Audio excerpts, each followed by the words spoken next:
hole 14 at Capdepera Golf. A beautiful view out on the village. It is a challenging hole. It's a handicap 3, and it literally has to do with that off the tee box.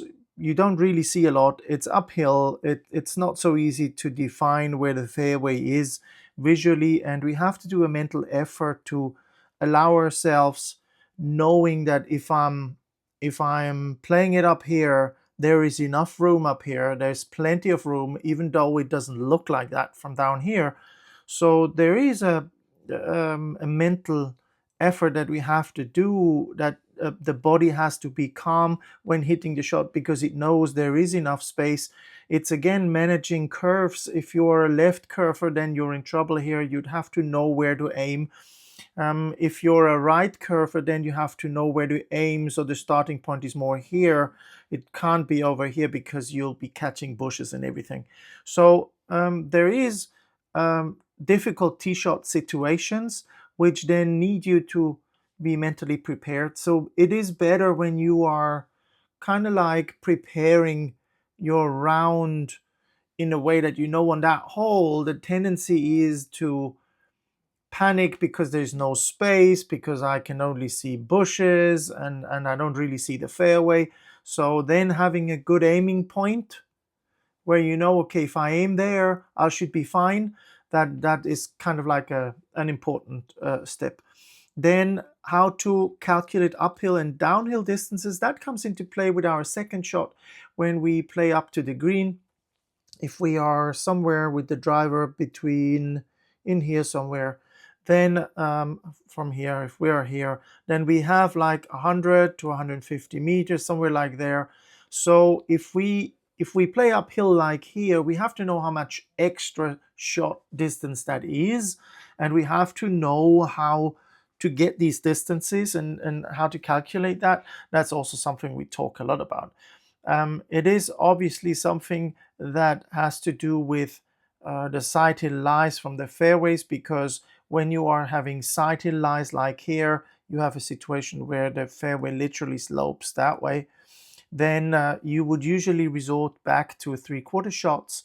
So your normal distances wouldn't count. So you'd have to know what distance it is and not just more or less, and then take a full swing again. So whenever we have sighted lies, we go on to 3/4 shots just to make sure our impact is clean. On this hole, we also have lovely approach shot possibilities. We can hit high and low shots. From here, we have a 40-meter long green, and we can have shots from over here to a flag here, or the green is going over to that side. So we can have high shots, we can have low shots and running. There's lots of different opportunities here. We have a downhill lie just next to the green here, where we can practice downhill in semi-rough or in first cut, which makes it really interesting. Playing around trees, that comes also very good on that hole.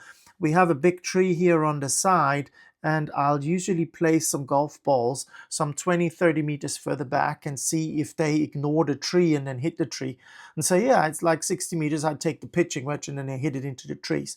So I'm trying to create situations where they have to be aware of where they are, what the ball is going to do, so they kind of like have to have a visualization. I challenge them to have a visualization of what is going to happen before they hit the shot. It's just something that we have to create in our mind.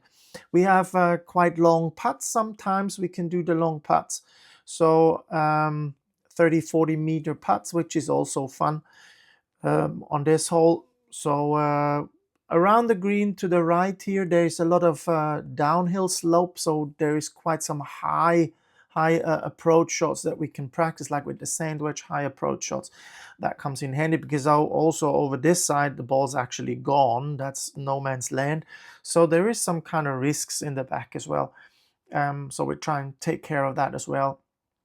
And to end with this quote, getting better and looking good does not happen at the same time. So if you are a golfer that is starting out, and you're occupied with your visual golf swing, then just letting you know, you will probably have to do more repetitions than you think until it looks good.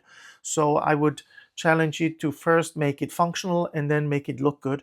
So that's something that we talk with our pupils on a regular basis. Hole number 14, beautiful view of a Capdepera.